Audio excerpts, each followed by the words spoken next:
내 4차 시대의 흐름으로 보는 미술사 시간에 되겠습니다. 지난 시간에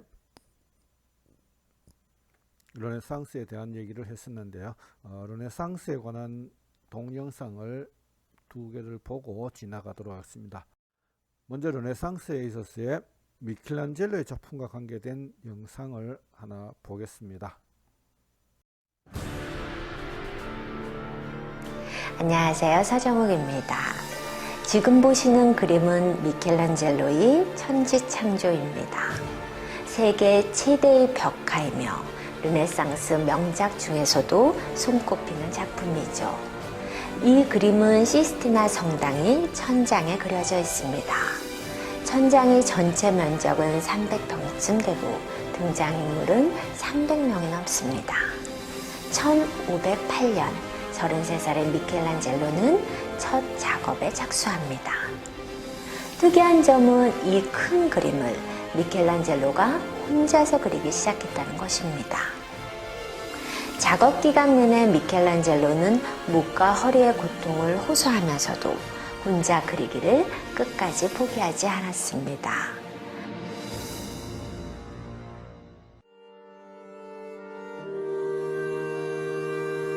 그렇게 4년이 지난 1512년 천지창조는 황홀할 만큼 멋진 자태를 드러냅니다. 그런데 한 가지 재미있는 것이 있습니다. 미켈란젤로는 처음부터 이 작업을 하고 싶지 않아 했다는 것입니다. 사실 조각가 출신인 미켈란젤로는 늘 회하는 조각만 못하다는 이야기를 했었고 그는 그림을 그려본 경험도 많지 않았습니다. 또한 라이벌 레오나르도 다빈치를 의식한 스트레스도 있었겠지요. 그의 심정은 그때의 편지에 잘 나타나 있습니다. 이건 정말 내가 할 일이 아니다. 시간 낭비다. 신께서 도우시기를. 그의 고통스러운 마음이 느껴지십니까? 하지만 미켈란젤로는 최고의 작품 천지창조를 창조했고 후세 사람들에게 명작을 볼 수 있는 기쁨을 안겨주었습니다. 처음 이 그림을 주문한 사람은 교황 율리우스 2세입니다. 사실 그는 미켈란젤로를 그다지 좋아하지 않았습니다. 하지만 실력에 관한 믿음만큼은 확고했죠. 그래서 끝까지 미켈란젤로가 그려야 한다고 고집했습니다. 그런데 궁금한 것이 있습니다. 미켈란젤로도 신인 작가 시절이 있었을 텐데 도대체 어떤 과정을 통해 이렇게 교황의 신인까지 받는 유명 작가가 될 수 있었던 것일까요? 혹시 소속사가 있었던 것일까요? 사실 있었습니다. 그 큰 역할을 한 사람들이. 피렌체의 대부호였던 그 사람들은 끊임없이 유망한 신인 작가들을 발굴해 그들에게 기회를 주었고 그들이 큰 일을 할 수 있을 때까지 재정적 후원과 관심을 아끼지 않았습니다. 미켈란젤로 역시 그들의 도움을 받았습니다. 그들의 이름은 메디치가입니다.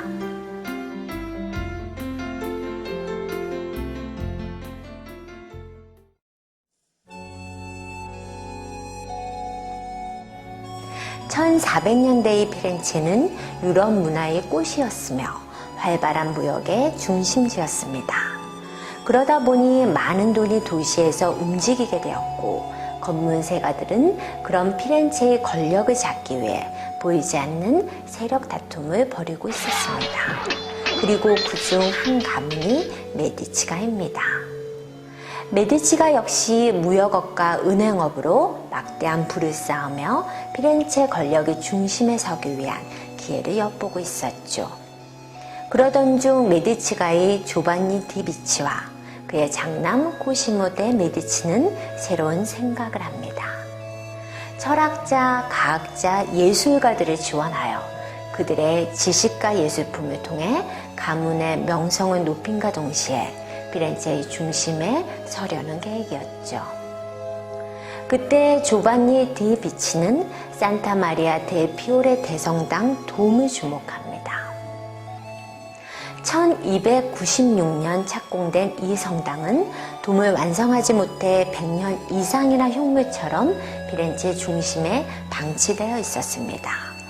늘 눈에 거슬렸던 미완의 성당은 피렌체 시민들에겐 골칫거리이자 소망이었습니다. 메디치가는 이 성당을 완성하기로 결정합니다. 그 무렵 메디치가의 눈에 띈 사람이 있었습니다. 건축가 필리포 브루넬레스키입니다. 그는 큰 재능이 있었음에도 성격이 개박해 사람들이 꺼려하는 인물이었습니다. 하지만 메디치가는 브루넬레스키와 이 프로젝트를 진행하기로 결정합니다. 반신반의하던 성당 측도 메디치가를 믿고 검증되지 않은 이 건축가에게 수건 사업을 맡깁니다. 메디치가는 가문의 미래를 위해 위험한 도전을 선택했던 것이지요. 1420년 필리포 브루넬레스키는 자신도 처음 생각해낸 방식으로 돔 공사를 시작합니다. 그것은 고대 판테온을 기초로 한 것이었습니다. 피렌체 시민들도 처음 보는 건축 방식이 워낙 신기해 언제나 현장으로 몰려들었다고 합니다. 이런 우여곡절의 시간 14년이 흐르고 1434년 돔은 그 아름다운 위용을 드러냅니다. 시민들은 열광했고 메디치가의 위상은 단번에 올라갔겠죠. 곧바로 메디치가가 운영했던 모든 사업은 유럽 전체로 확장됩니다. 교회의 신임을 얻었으니까요. 그 후로도 메디치가는 지식인과 예술인을 지원하기 위해 막대한 자금을 사용했고 미켈란젤로뿐만 아니라 레오나르도 다빈치, 도나텔로, 보티첼리 등 그 도움을 받지 않은 예술가가 없을 정도입니다. 하지만 그 결과 메디치가는 더 큰 부와 권력을 얻게 되었으며 르네상스를 꽃피우게 하는 큰 공로자가 되었습니다.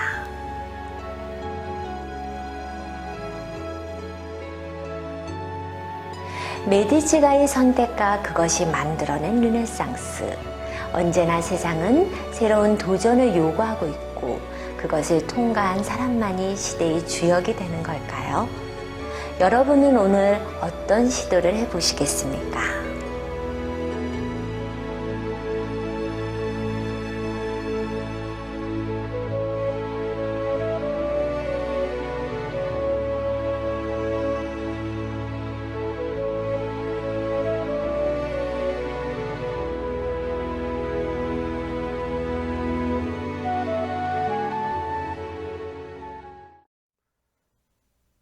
자, 두 번째로 르네상스 시대에 3대 거장이 있었다 그랬죠.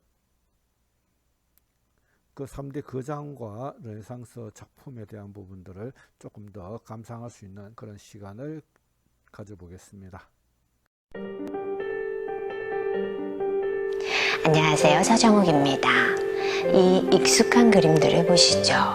모나리자, 아담의 창조, 시스티니 성무입니다. 작가는 레오나르도 다빈치, 미켈란젤로, 그리고 라파엘로입니다. 세 사람 모두 천재라는 수식어를 갖고 있는 특별한 화가들이죠. 그런데 이 화가들은 거의 같은 시기에 활동했습니다. 다빈치는 1452년생, 미켈란젤로는 그보다 23살 어렸고 라파엘로와는 31살 차이가 납니다. 하지만 이 세 화가는 서로 라이벌 관계를 유지하며 경쟁적으로 수준 높은 작품들을 끊임없이 탄생시켰습니다. 그런데 어떻게 이런 역사적인 천재 화가들이 같은 시기에 같은 공간에 존재했던 걸까요?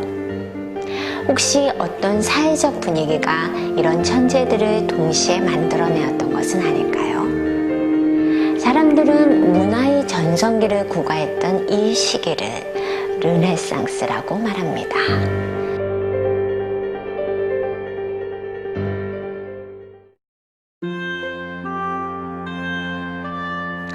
그렇다면 어떤 시대적 배경들이 르네상스를 만들었고 그런 특별한 예술가와 작품들을 탄생시켰던 것일까요? 그 큰 이유는 사고의 전환에서 찾을 수 있습니다. 모든 것이 중심에 종교가 있었던 중세시대가 한계를 드러내면서 차차 사람들은 인간 중심의 새로운 사고를 하게 됩니다. 그리고 그것은 상상력과 자신감으로 이어지게 되었고 그 자신감은 새로운 발명과 발전으로 이어집니다. 특히 당시 발명된 활자 인쇄는 사람들의 지식 수준을 한 단계 끌어올리는데 큰 역할을 하였습니다. 미술 분야에서의 혁신도 눈부셨습니다. 이 두 그림을 비교해 보시죠. 왼쪽은 두초 뒤 부원인 세냐의 시에나 대성당의 제단화입니다. 오른쪽은 르네상스 화가 마사초의 성삼위일체입니다. 한눈에도 마사초의 그림이 훨씬 입체적으로 보입니다. 지금으로선 특별할 것이 없지만 당시 사람들은 깜짝 놀랐다고 합니다. 아마 지금이 3D, 4D 영화보다 훨씬 더 충격적이었을 겁니다. 마사초는 처음으로 원근법을 이용해 그림을 그린 화가입니다. 그리고 이 그림이 그 첫 번째 작품입니다. 이 그림도 비교해 보시죠. 왼편은 치마부의 십자가상입니다. 오른편은 얀바네이크의 붉은 터번을 두른 남자입니다. 사실감에서 큰 차이가 나는 것이 보이십니까? 왼쪽 그림은 목판에 템페라로 그린 것이고 오른편은 목판에 유화로 그린 것입니다. 바로 이 유화 덕분에 르네상스 화가들은 한층 발전된 회화를 선보일 수 있었던 것입니다. 그리고 이 유화의 틀을 완성한 사람이 바네이크입니다. 그의 작품을 더 보시죠.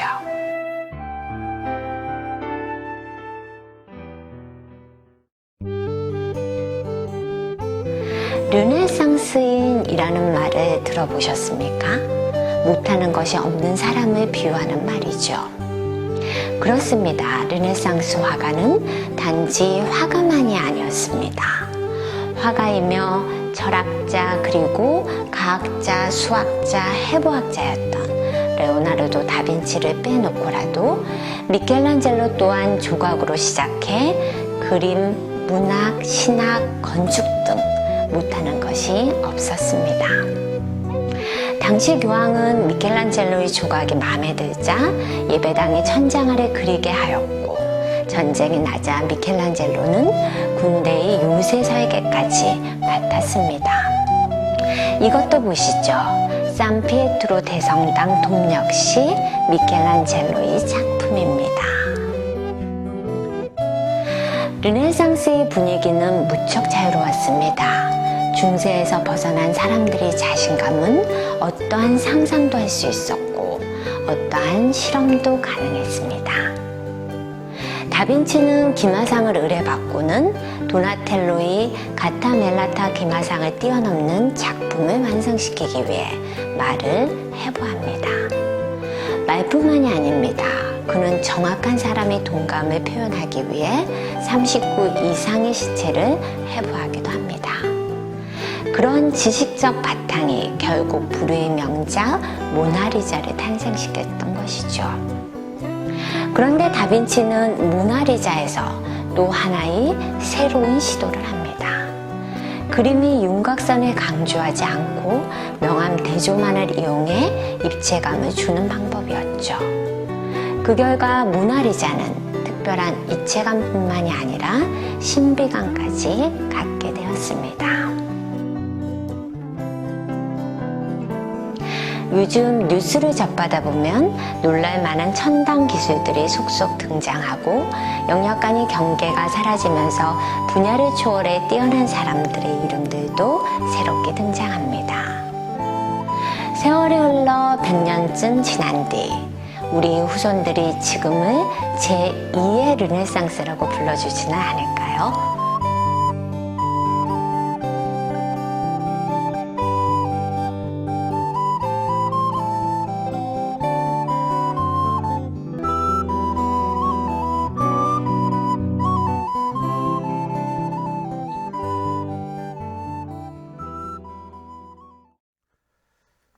자, 이제 바로크, 로코코 시대에 관한 이야기를 좀 더 해보겠습니다. 교과서 펼치고요. 프린트물 8쪽에 바로크 미술과 로코코 미술에 대한 얘기가 나오게 되었습니다. 교과서 보시면서 바로크 프린트물 8쪽에 바로크 미술, 로코코 미술을 서로 비교하면서 한번 보도록 하겠습니다. 바로크 미술하면은 바로 17세기 미술에 해당되는 것이죠. 프린터 미술에 보니까 좀 어렵게 적혀 있는데 그 르네상스를 개성하면서도 르네상스 양식을 초월했다 이런 얘기를 하고 있죠. 그래서 르네상스 미술의 이지적인 성격을 정열적이고 주관적인 양식으로 변화시킨 것이 바로크 미술이다 뭐 이런 얘기를 하고 있는데 좀 더 쉽게 얘기하게 되면 아마도 17세기가 절대 왕권을 가지고 있던 그런 시대에 해당되겠죠. 그리고 17세기라는 것이 자본주의가 시작되던 그런 시점이 해당될 텐데요. 이 17세기의 이제 경향이란 것은 아마도 그 이전까지 16세기까지가 르네상스죠. 르네상스라는 것이 어떤 이상적이고 완벽한 미술의 경향을 가졌다면은 이 이상적이고 완벽한 미술의 경향 이런 데 대한 반발로서 좀 더 불규칙하고 과장된 이런 미술 사조가 등장하게 되죠. 이것이 바로 바로크 미술입니다. 그래서 바로크 말이란 뜻 자체가 그 찌그러진 진주란 뜻을 갖고 있습니다. 여기서 진주라는 것은 바로 르네상스 시대를 말하고 있습니다. 르네상스 시대의 이상적인 미술 경향 이런 것들이 하나의 진주처럼 보이신다면은 이 진주가 찌그러졌다라는 의미를 갖고 있죠. 그래서 찌그러진 진주다 이런 뜻이 바로 바로크 이런 말을 하고 있습니다. 그래서 바로크 미술은 강렬한 색채라든지 명암의 대비 그런 역동적인 구도 이런 경향들을 가지고 있습니다. 그래서 이 바로크 미술을 좀 더 거칠고 강렬하고 이런 의미를 담고 있기 때문에 한 단어로 이렇게 줄인다면 좀 남성적이다라고 얘기를 하게 되는 부분입니다. 그래서 대표적인 작가로서는 뭐 벨라스케스라든지 루벤스, 렘브란트, 베르니니 등과 같은 화가들이 바로크 시대에 등장하게 됩니다. 그에 비해서 로코코 시대라는 것은 바로 18세기 미술에 해당되겠습니다. 그래서 18세기 밑에 로코코는 프랑스에서 생겨난 예술 형식이다라는 의미를 갖고 있죠. 그래서 로코코란 단어 뜻 자체가 프랑스에 띈 로카이유란 단어, 로카이유가 뭔가 하면은 바로 조개 무늬 뭐 이런 뜻을 갖고 있습니다. 조개 장식을 한. 그래서 장식이란 단어가 들어가 있는 것처럼 그 로코코 시대의 미술 특징은 한마디로 말하면 굉장히 우아하고 곡선적이고 장식적이고 화려한 이런 뜻을 갖고 있는 부분이죠. 그래서 이 로코코 미술은 좀 더 한 단어 줄여서 얘기할 때 여성적이다라고 얘기하는 거죠. 그래서 17세기 바로크 미술과 18세기 로코코 미술은 서로 좀 대비되는 그런 경향을 갖고 있습니다. 그래서 17세기가 거칠고 단순하고 직선적이고 이런 남성적이다라고 얘기한다면 18세기 로코코 미술은 좀 더 화려하고 장식적이고 우아하고 그래서 여성적이다라고 얘기를 하게 되는 부분들이죠. 작품들을 좀 보면서 얘기를 드리겠습니다.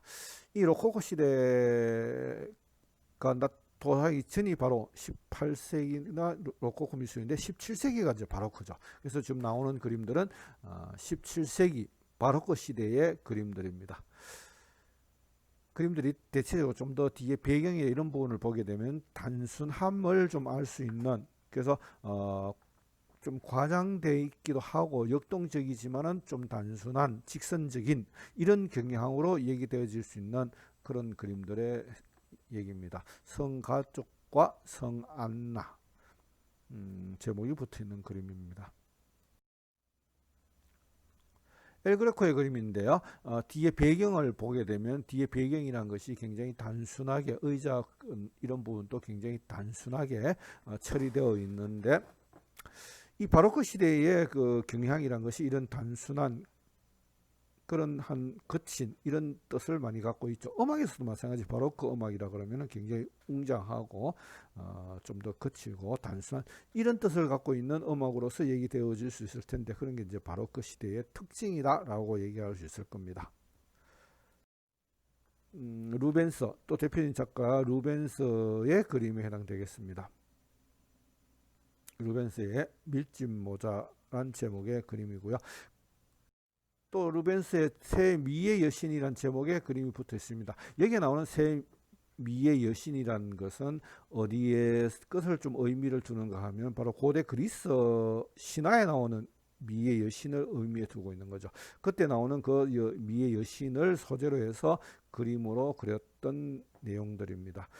이 얘기는 어떤 의미인가 하면은 바로크 시대에서도 또한 고대 그리스를 동경했던 그런 흔적을 볼 수 있겠다라고 얘기할 수 있습니다. 벨라스케스의 작품인데요. 벨라스케스가 그 화가들 중에 역사 속에 나오는 화가들 중에서 그림을 참 잘 그리는 화가도 있겠지만 참 못 그리는 화가들도 많았죠. 근데 그 테크닉적인 차원에서 굉장히 앞서 있던 작가 몇 명을 꼽으라면 항상 앞순위에 꼽혔던 작가가 이 벨라스케스입니다. 철저한 소묘력이나 색상, 그런 그림의 테크닉 이런 것들이 굉장히 앞서 있었던 그런 작가가 바로 벨라스케스를 들 수 있겠습니다.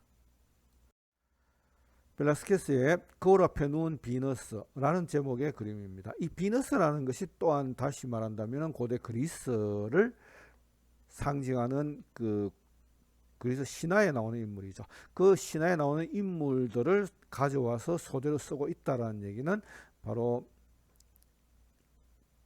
고대 그리스를 동경했던 그런 흔적으로 볼 수 있는 부분들입니다.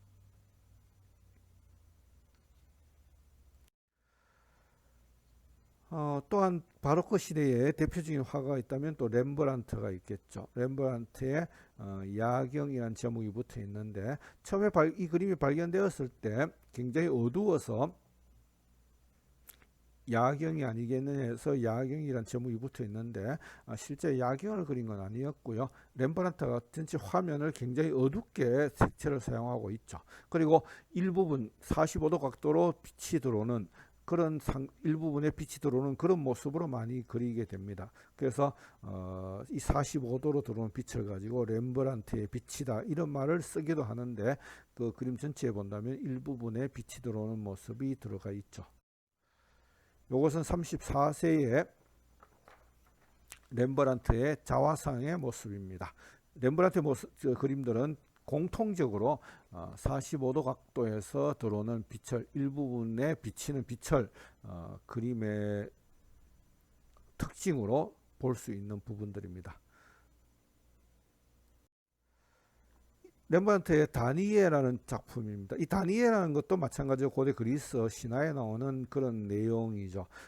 그리스 신화에 보게 되면 다니엘은 그 제우스라는 신의 연인이었습니다. 그래서 다니엘과 제우스 사이에 누가 태어나는가 하면은 페르세우스가 태어나죠. 그래서 페르세우스를 낳는데 그 다니엘의 모습을, 그 나오는 인물에 나오는 다니엘을 모델로 해서 그림을 그리고 있죠.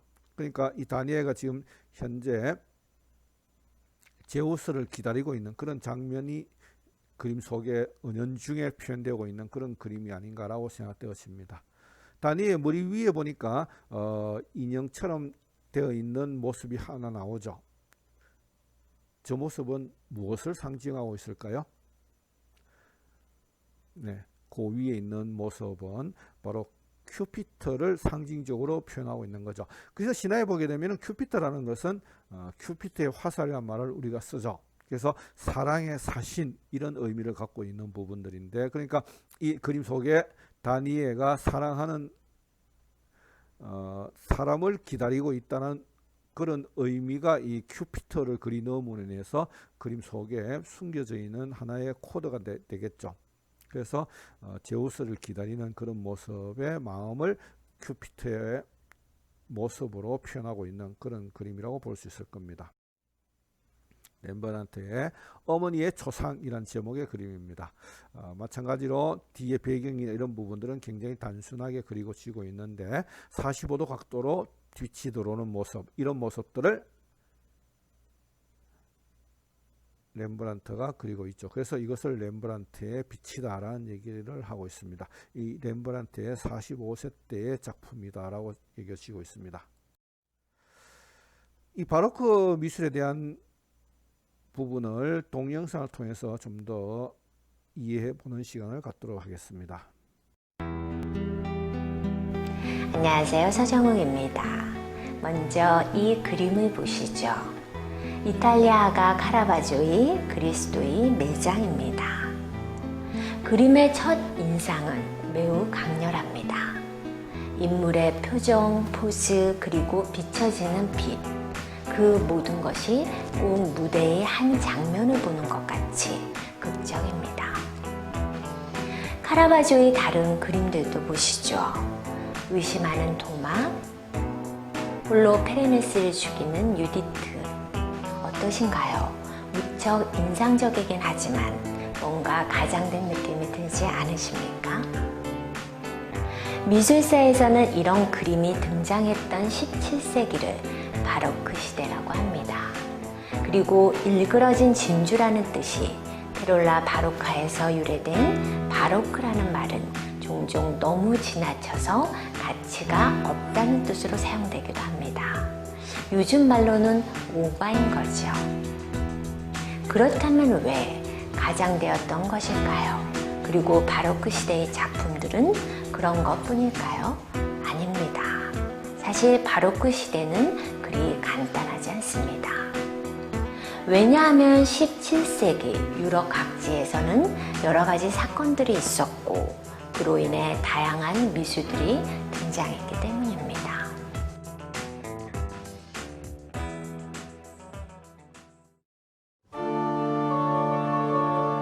로마의 경우는 종교개혁이 큰 사건입니다. 교황청 입장에서 보면 있어서는 안 되는 일이 벌어진 것이죠. 가톨릭은 자신들의 세력을 다시 결집해야 했습니다. 그래서 전보다 더욱더 극적인 종교화들이 필요했던 거죠. 이른바 반종교개혁입니다. 당연히 인상적인 카라바조의 그림들은 인기가 좋았겠죠. 사실 카라바조는 매우 거친 성격이었고 상습 폭행 전가에 살인까지 저지른 인물이지만 뛰어난 그림 실력 덕분에 용서도 많이 받았습니다. 보시는 작품들은 종교화를 그린 최초의 여성 화가로 기록되어 있는 아르테미시아 젠텔레스키의 작품들입니다. 카라바조의 영향을 받은 그녀의 그림도 무척 강렬합니다.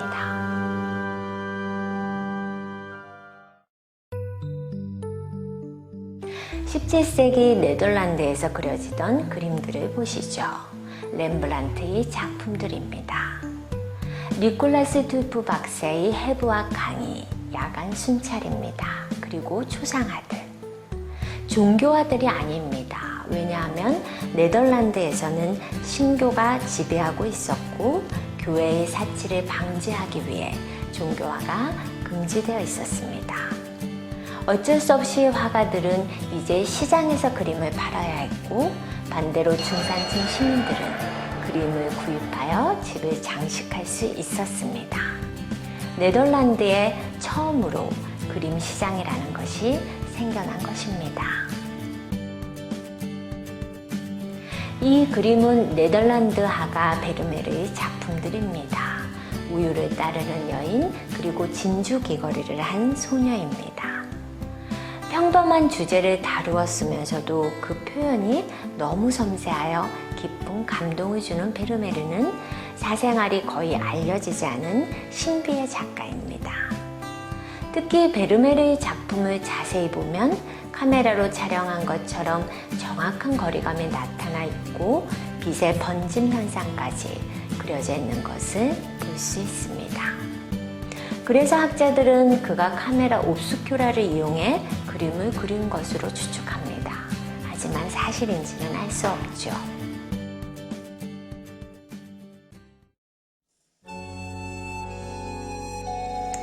스페인에서는 궁정 초상화들이 많이 그려졌습니다. 이 유명한 그림을 보시죠. 라스 메니나스입니다. 바로크의 천재화가 벨라스케스의 그림이죠. 궁정화가였던 벨라스케스의 그림은 인물만이 강조된 다른 초상화와는 달리 등장인물들이 관계, 상황, 태도, 그리고 분위기까지가 매우 섬세하게 표현되어 있습니다.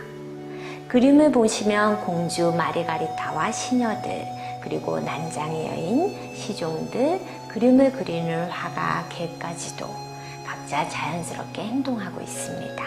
그 한 장의 스냅 사진을 보는 것 같습니다.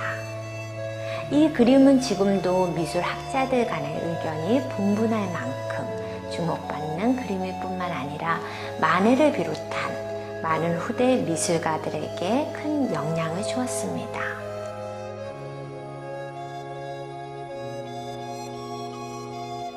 어떤 학자들은 바로크를 역사상 가장 화려하고 뛰어난 작품들이 탄생한 시기라고 말을 합니다. 한 가지로만 이어지던 르네상스의 기준의 한계를 보이면서 나타난 다양한 시도들이 새로운 기준들을 만들어내었던 시기, 바로크. 여러분은 요즘의 새로운 변화들을 어떻게 생각하십니까?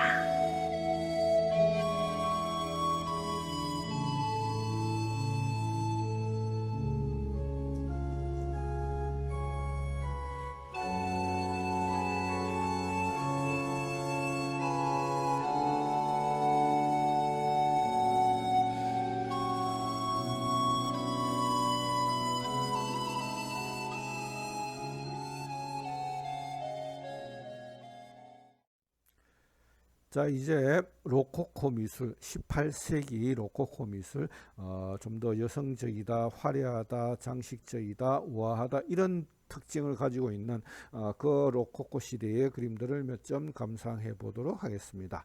지금 보는 그림은 베르메르의 아뜰리에의 화가란 제목의 그림입니다. 뒤에 있는 천이라든지 커튼이라든지 복장이라든지 이런 모습을 보게 되면 앞에 보던 그림과는 좀 많이 다르다라고 느낄 수 있겠죠. 그 다르다이라는 것은 바로 좀 더 장식적이고 화려하다라고 얘기할 수 있겠죠. 요것은 바로 앞에서 봤던 17세기 바로크 미술이었다면 바로크 미술의 특징이 바로 뒤에 가구나 뒤에 배경이나 이런 것들이 강직하고 직선적이고 단순하고 그런 모습을 띈다면은 좀 더 남성적이다라고 얘기한다면은 금방 봤던 것처럼 이런 그림들은 화려하고 장식적이죠.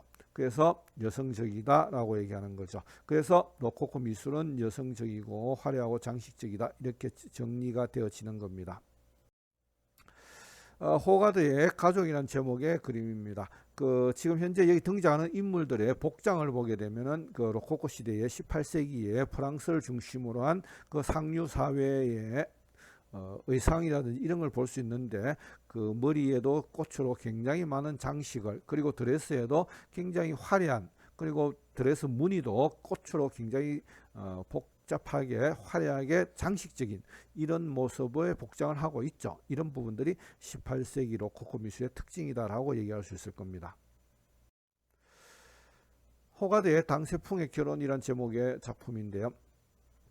물론 상류 사회의 한 단면이지만은 뒤에 배경이나 인테리어를 본다면 그 인테리어 자체도 굉장히 화려하게 되어 있는 그런 모습을 볼 수가 있겠습니다. 호가드의 새우 파는 아가씨, 새벽에 그 시장에서 새우 파는 아가씨의 모습을 짧은 시간 내에 그렸던 그림이라고 알려지고 있습니다.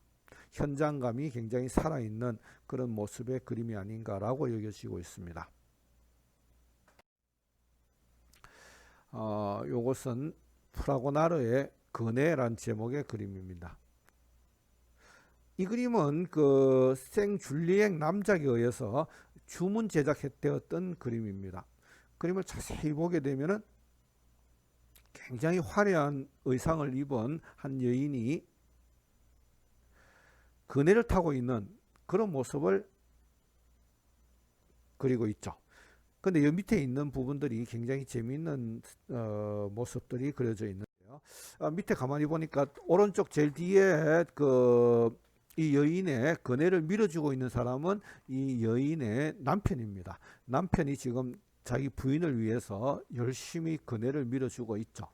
근데 이 그네에 올라 있는 이 여인은 그 왼쪽 아래에 있는 그 남작과 눈을 맞추고 있습니다. 이 왼쪽 아래에 있는 이 남작이 이 그림을 제작을 했던 프라그나르에게 제작을 했던 생줄리엥 남작입니다.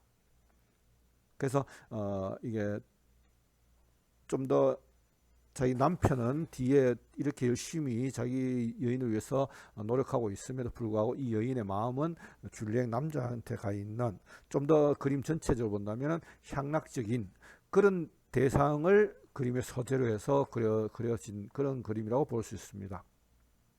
이 그림을 본다면 전체적으로 굉장히 화려한 장식적인 그런 요소들, 그래서 나뭇잎 하나하나가 굉장히 화려하게 장식되어 있지 않습니까? 이런 부분들이 로코코 시대의 그림의 특징이다 라고 얘기할 수 있는 그런 내용에 해당되겠습니다. 로코코 미술의 또 대표적인 작가 중에 한 사람을 든다면 바로 고야를 들 수 있을 겁니다. 고야의 오디번 마하라는 제목의 그림입니다. 스페인 마드리드의 프라도 미술관에 있는 그림인데, 이 그림이 되게 유명하게 되는 과정은 뭔가 하면 어느 남자에게 별장에서 발견되어지게 되는데, 한 벽면에 이 그림이 걸려 있었는데 그 뒷면에 또 다른 그림이 하나가 걸려지는 바람에 굉장히 유명한 유명세를 타게 되는 거죠. 오디번 마하라는 제목의 그림과 그 뒷면에 나체의 마하라는 제목의 그림이 그려져 있었는 거죠. 그래서 이 두 개의 그림이 동시에 알려지게 되면서 이 그림이 되게 유명하게 되는 그런 계기를 가지게 되는 거죠. 그래서 고야의 나체의 마하 때문에 고야도 굉장히 많이 이름이 오르내리게 됩니다. 이 그림에 있어서의 그 당시 프랑스 파리에서 모델이 누구냐 것 때문에 굉장히 논란의 대상이 많이 되었습니다. 그 모델이 누구냐는 말에 뭐가 나왔는가 하면 이 모델이 알바 공작의 부인이었다라는 소문이 많이 났었죠. 그래서 알바 공작이 일찍 젊은 나이에 죽었기 때문에 알바 공작 부인이 젊은 나이에 미망인이 됐었죠. 그래서 알바 공작 부인이 고야와 같이 가깝게 지낸 적은 있습니다. 그래서 알바 공작 부인을 고야가 직접 그리기도 하죠. 이 그림이 알바 공작의 부인의 초상이 고야의 작품에 등장하고 있습니다. 그래서 이 그림도 그려졌기 때문에 앞에서 나오는 그 모델이 알바 공작 부인이 아니냐는 소문이 많이 났었는데, 그렇게 되자 저 알바 공작 가문에서는 가문의 수치다 그래서 죽었던 공작 부인의 묘를 뒤져 가지고 모델이 아니었던 것을 증명하는 계기까지 있었습니다. 그런 사건 때문에 더 유명해졌던 그런 그림이었다고 생각되어집니다. 이것은 고야의 자화상의 모습입니다. 자, 18세기 로코코 미술의 영상을 잠시 보겠습니다. 안녕하세요. 서정욱입니다. 자동차 왕이라고 불렸던 미국 포드 자동차의 창설자인 헨리 포드는 꿈이 있었습니다. 그것은 모든 대중들이 차를 몰 수 있는 마이카 시대를 여는 것이었죠. 그는 이런 말을 했습니다. 5%가 아닌 95%를 위한 차를 만들겠다. 하지만 당시로서는 말도 안 되는 소리였습니다. 자동차는 무척이나 비싸 부유층 외에는 엄두도 내기 어려웠기 때문입니다. 포드의 경쟁사들은 그의 공언을 듣고 은근히 반기는 눈치였습니다. 헨리 포드가 망하려고 작정을 했군. 하지만 그들의 예상은 보기 좋게 빗나갔습니다. 헨리 포드가 정말로 그런 자동차를 만들었기 때문이죠. 포드사의 T형 자동차입니다. 포드의 T형은 너무도 저렴한 가격에 너무나 성능이 좋았고 너무나도 많이 팔려나갔습니다. 헨리 포드는 남들이 꿈도 꾸지 못하던 혁신적 변화를 통해 결국 자동차 문화를 바꾸어 놓았던 거죠. 하지만 그 다음에 포드가 한 생각이 문제였습니다. 헨리 포드는 T형 자동차가 마음에 든 나머지 더 이상 자동차를 개발할 필요가 없다는 생각을 하였던 것입니다. 시간이 흐르면서 포드 T형 매출은 서서히 떨어지기 시작하였습니다. 대중들이 어느샌가 새로운 디자인의 자동차들을 구입하고 있었기 때문이죠. 결국 새로운 변화를 통해 성공했던 헨리 포드는 그 다음 변화의 시기를 놓침으로써 쓰라린 실패를 맛보아야만 했습니다.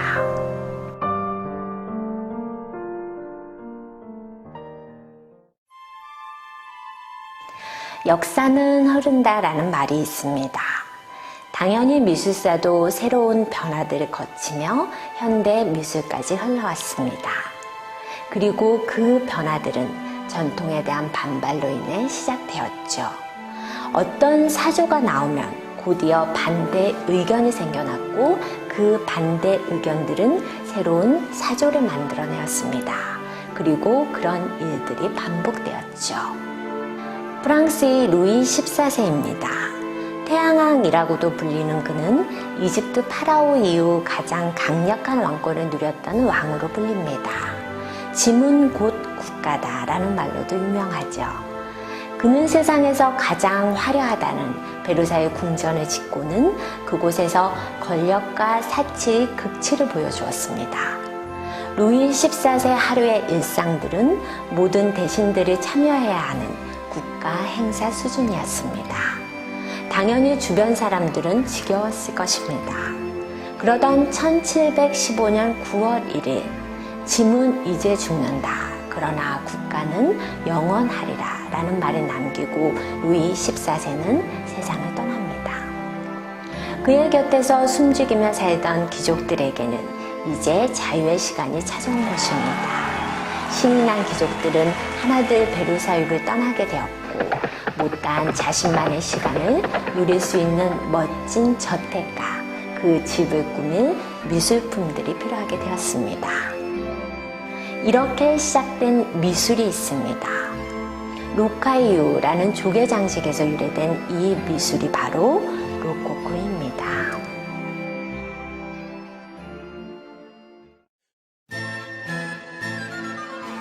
이 그림을 보시죠. 1720년 와토가 그린 제르생의 간판입니다.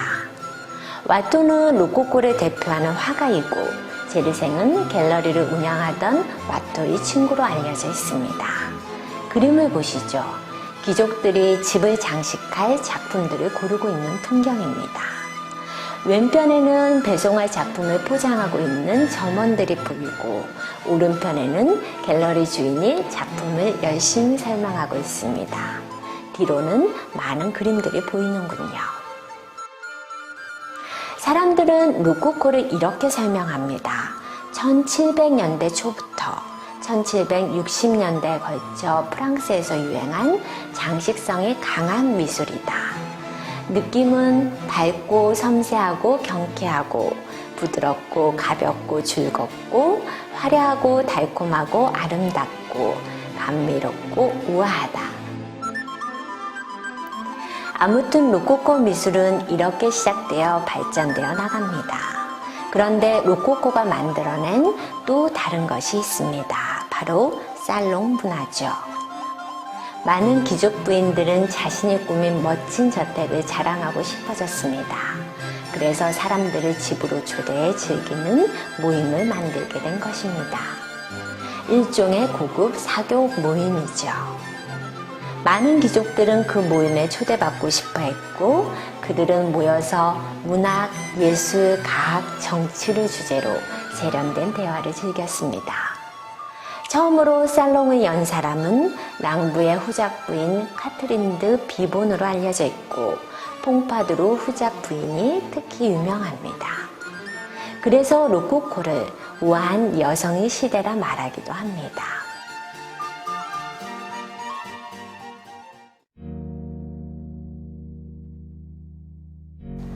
지금쯤 이런 생각이 들지 않으십니까? 사람들은 늘 변화를 바라고 있고 그렇다면 분명 로코코를 싫어하는 생각들이 서서히 생겨났을 텐데, 로코코 미술을 싫어했던 사람들은 누구였고, 그 사람들은 어떤 사조로 로코코 다음을 이어갔을까요? 여러분이 한번 맞춰보시죠.